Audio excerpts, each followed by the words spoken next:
Hello dear students, I am Dr. Garima Srivastava from Lal Bahadur Shastri College, Lucknow. We are going to take up the topic of international transfer and repatriation strategies part 1. It is a topic related to international human resource management. So, for this purpose we need to understand what actually the transfers are. We are all aware as human resource management students that what transfer is. Transfer actually involves shifting of an employee from one job to the another. Now, this shifting of employee from one job to another can be done within the organization or from one organization to the other. Like for example, say some organization is having a subsidiary outside in some other country. So, transferring of an employee from the home country to the subsidiary in that host country can be called as a transfer. Now, transfers are very quite common in all the organizations. Why? Because it is somewhat related to performance of the people who are being transferred. It is also related to increments. It is also related to salaries sometimes. So, transfers plays a very important role in the organization. Yoder and others in 1958 defined that transfers are the lateral shift causing movement of individuals from one position in an organization to the another. Now, shifting of individuals from one position to the another and that to lateral shift is an important aspect of transfer. Now, lateral shift means shifting of the employee at the same designation level as he was in the organization structure at the home country. So, we need to take care that if an individual is being shifted from one part of the organization or from one position in the organization to the subsidiary part of the other organization.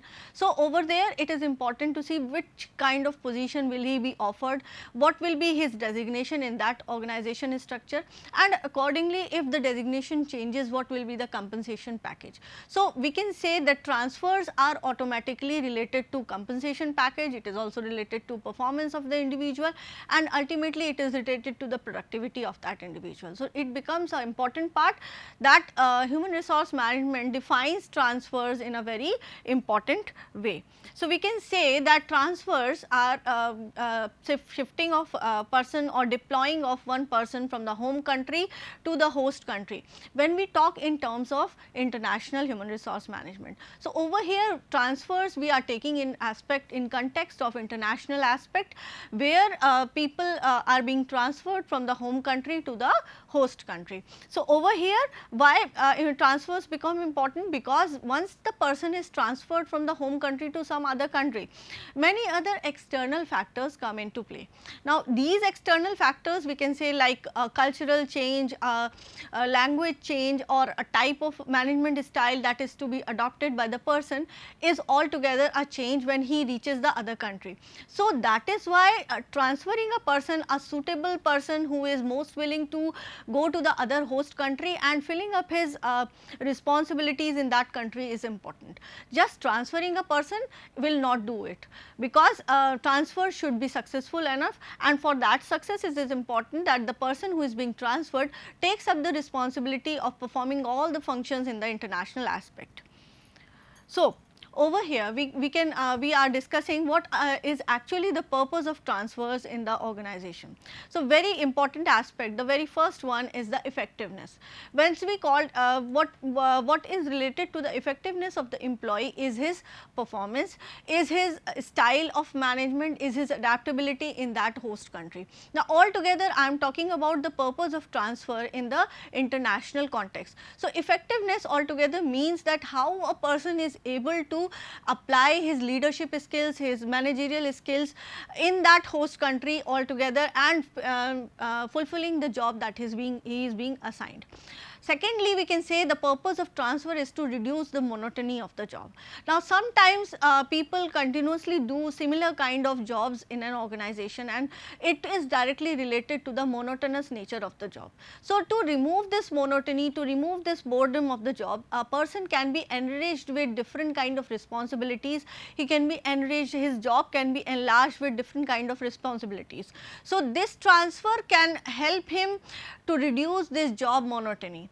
Then comes the versatility. It means that the person is more and more becoming flexible, he is being able to adapt himself to the different changes in the organization. Like for example, a very good example is of the banking sector. Over there the people who are working at different positions in the bank, they keep on rotating themselves, their jobs are kept on rotating. Why? Because bank wants that the people are multitasking, the people are multi-purpose, and so they become more and more flexible, and they can handle almost all kinds of the jobs in the bank. Then comes employee adjustment. Now of course, when moving from one position to another in the same organization, when talking about the home country only, it involves a lot of adjustment. So say how much adjustment will be involved if a person is moving from home country to the host country, because this movement will involve a lot of different external factors which will come into play, and the individual needs to identify these factors and analyze them at the earliest, so that he is able to adjust himself in the host country. Then comes human employee relation. Human healthy employee relations, it will also lead to healthy relations between the employee. Why? Because the employee will continuously think that the organization is thinking about him, the organization is thinking about his growth, and that is why the relationship between him and the organization will become more strong. So transfers ultimately strengthen the relationship between the employee and the organization. Transfers moreover are related to dealing with changes when person's ability are checked out. So the person who is being transferred from one position to another, he becomes more flexible, he becomes more adaptable, and he is able to deal with all kind of changes that come along with this transfer. So, summing up all together, we have the purpose of transfers. It increases the efficiency of the organization as well as the individual. Secondly, it increases the versatility and the competence of the key position. So, of course, when he becomes more and more flexible, he is able to adapt himself, he grows in his skill sets, and while growing in his skill sets, he becomes more and more competent as compared to the other people in the organization. This person is able to deal with all kinds of fluctuations that come along in the work requirements while changing from home country to the host country. Now, correct incompatibilities in the employee relations, many times we see that people are not able to adjust with the organization, they are not able to adjust with the peer group when they are being continuously transferred from one position to another. Now, of course, if you are having a kind of conflict, if you are having a kind of say a dispute amongst yourself at one particular office, then this transfer can sometimes help out so as to bypass this conflict or to suppress this conflict to a certain extent. Though this cannot be an exact solution for the conflict should be resolved at that particular moment itself. Sometimes due to sometime erroneous placements are done in the organization, where people are not placed at the right position in the organization according to their skill sets. So, this transfer definitely will help the organization to place this person who has been wrongly placed at some place, at some position in the organization, at the correct position whatever he is deserving. Sixth one is to relieve monotony. Of course, this relieves a lot of job monotony from the job responsibilities, job skill sets of the individual. It adjusts the workforce tries to adjust himself to according to the changes in the environment, changes in the job, and he becomes more and more flexible. Lastly, we can say to punish employees. Sometimes transfers can be done to punish employees when employees are not giving that much productivity, or they are not able to work in an environment where they are placed.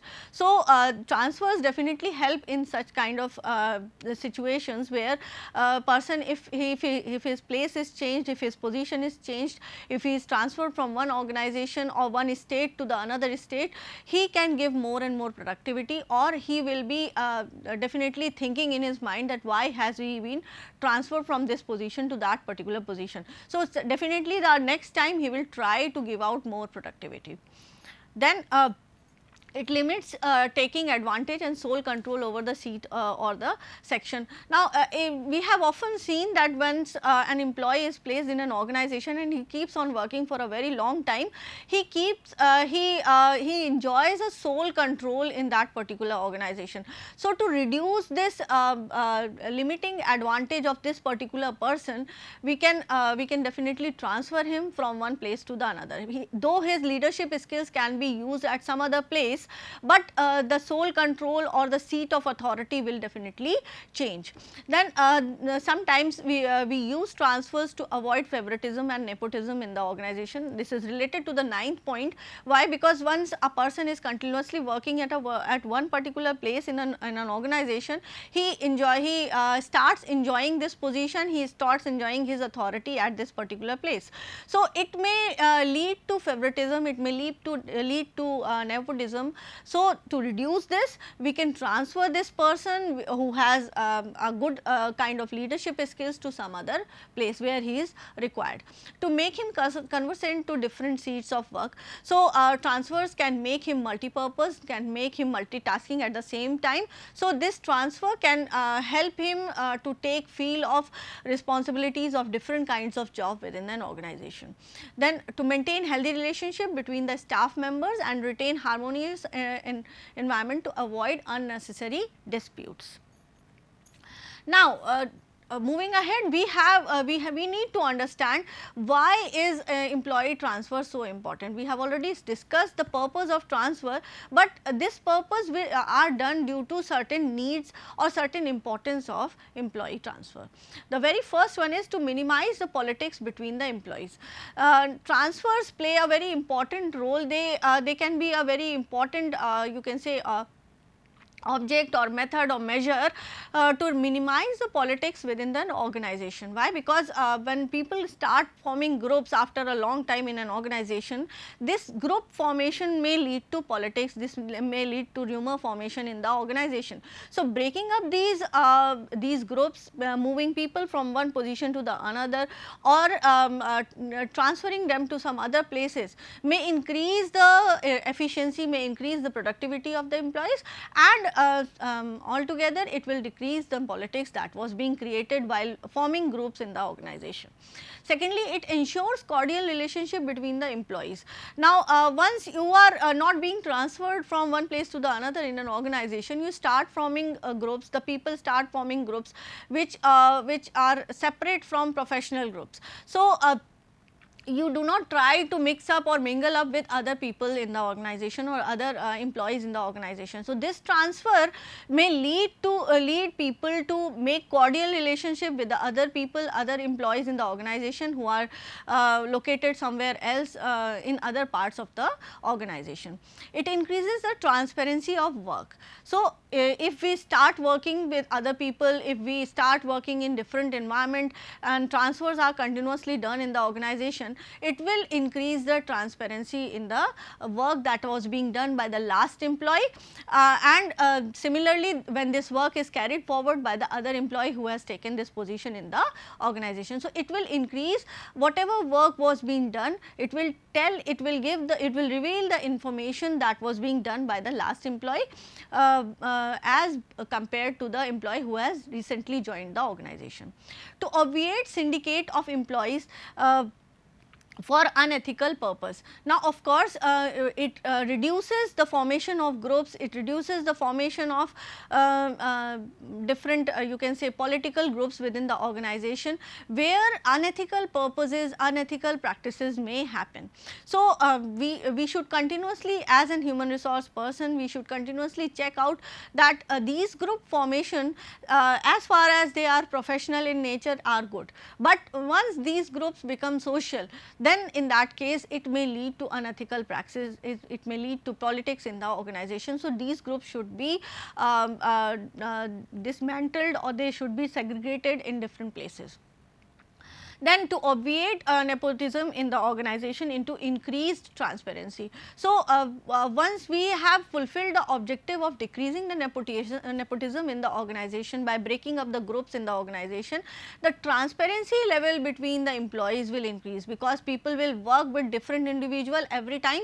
So, they will try to adjust with the people, they will try to give up real information, they will try to give up transparent information to the people who are requiring this information.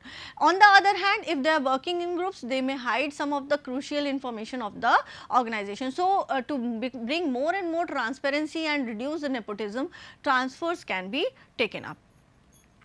Now, we have discussed so many of the advantages of transfers, but definitely transfers have some of the drawbacks also.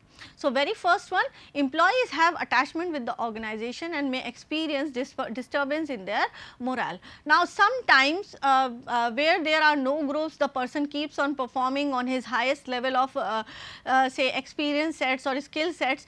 Over there, in that situation, the people the employees start feeling the disturbance in his morale. His morale can be decreased, he may his motivation may be decreased due to transfer, because he may think that this transfer is a punitive action of the organization. So, whenever we are pursuing transfers, they should always be accompanied with a kind of feedback that needs to be given to the employees, telling them clearly, very transparently, that these transfers are not a way of punishing them, it is a way that they are being given an opportunity of growth in the organization.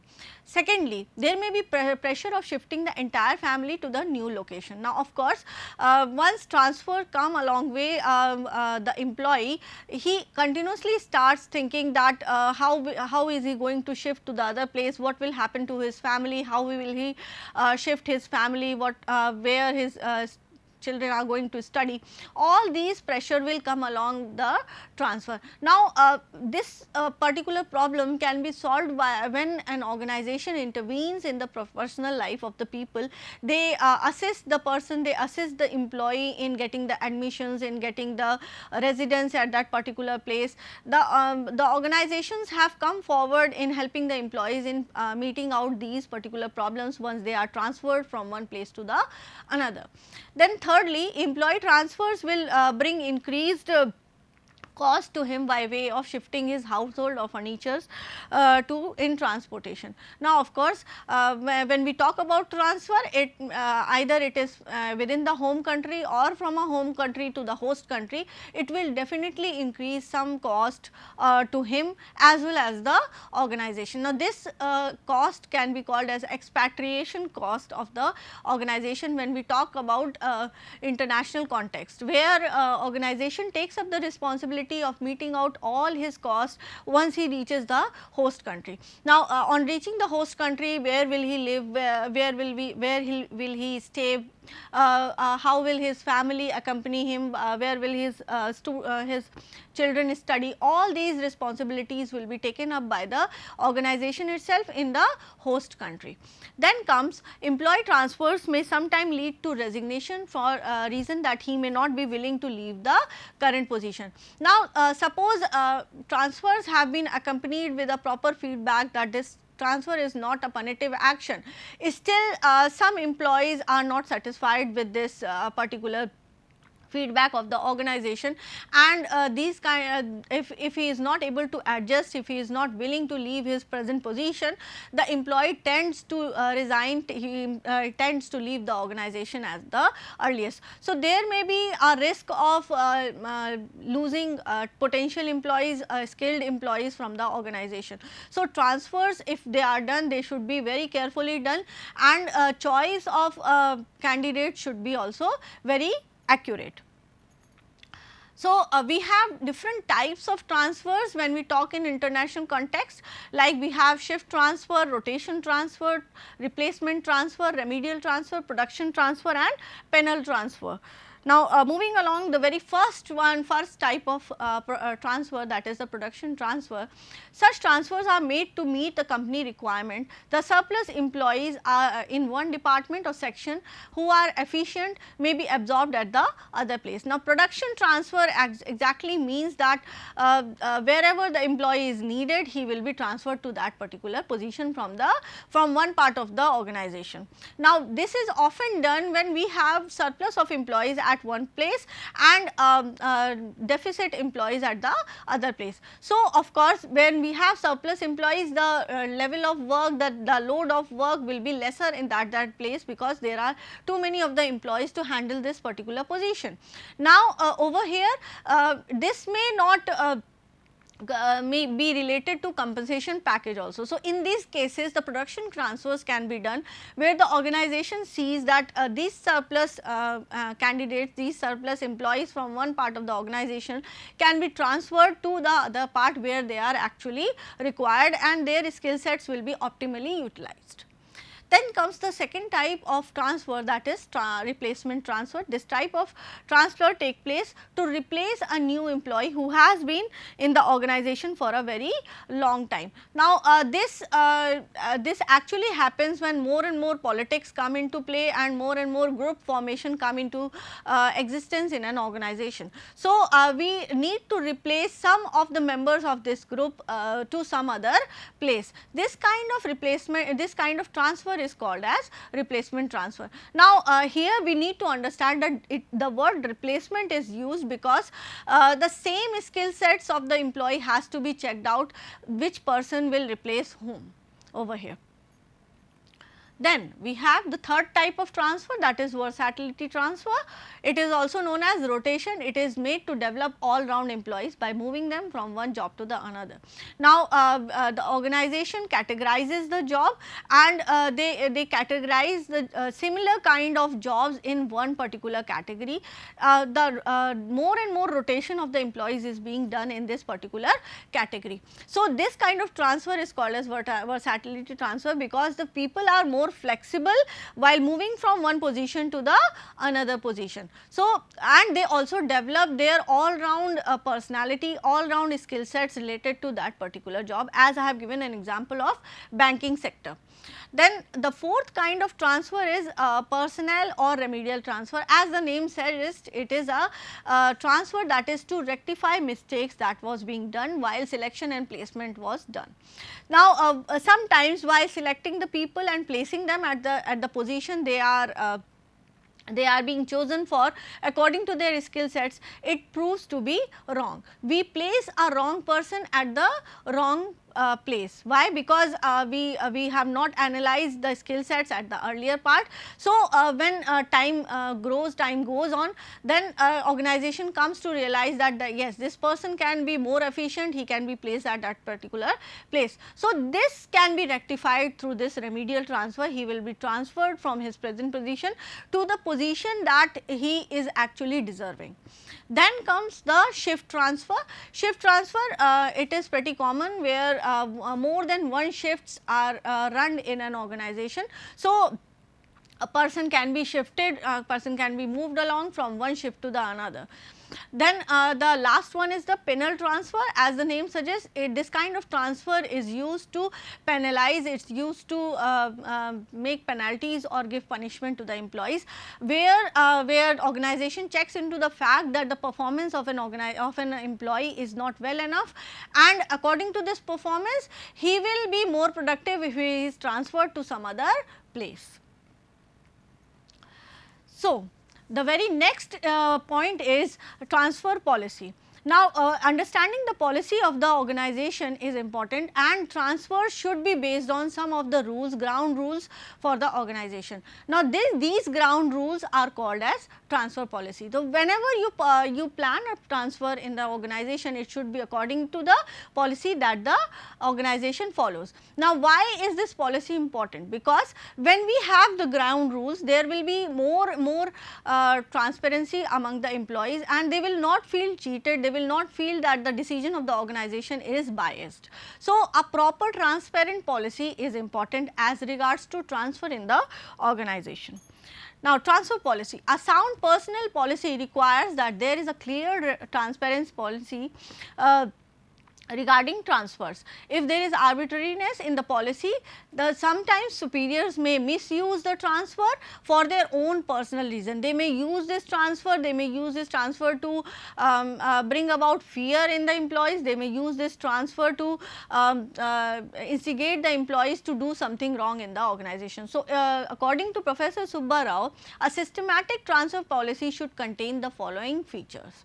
It should clearly indicate the types and circumstances under which the transfer is being made. So, this will come along with the feedback. You will definitely tell which type of transfer is it and under what circumstances, what basis, what standards your transfer has been made. So, sometimes transfers can be related to promotion, transfers can be related to increase in compensation, it can be related to increase in salary of the employees. This particular purpose of transfer needs to be transparently told to the employees in the organization. Secondly, it should state the frequency of transfer and minimum time period between the transfer. Now, whenever transfers are being done or a person is being hired in the organization, at that point itself the human resource department should clearly state the conditions of transfer, how frequently the person will be transferred and what will be the duration between two transfers to the employee, so that an employee is well prepared in his mind that when his transfer will occur, and of course, he will be prepared to take up the challenges of the new job. Though it should tell who will be responsible for initiating or approving the transfer. It should indicate the criteria or basis of the transfer. Like I said, it can be merit, it can be skill, it can be experience, and it should be followed very strictly and transparently to the people in the organization. It should point out the effect of transfer on the pay and seniority. It should directly be related that how far transfer will affect the compensation package and seniority of the person. It should indicate whether the transfer is temporary or it is of permanent nature. It should make provision for timely communicating the transfer decision to the employees. It should specify the area of the organization over which the transfers can be made. Now, all the areas or scope of the transfer will be apparently or transparently told to the employees. So, these particular transfers of an organization of an employee in from one place to the another, they should always be based on a clear and transparent transfer policy in the organization. Thank you for watching. Thank you.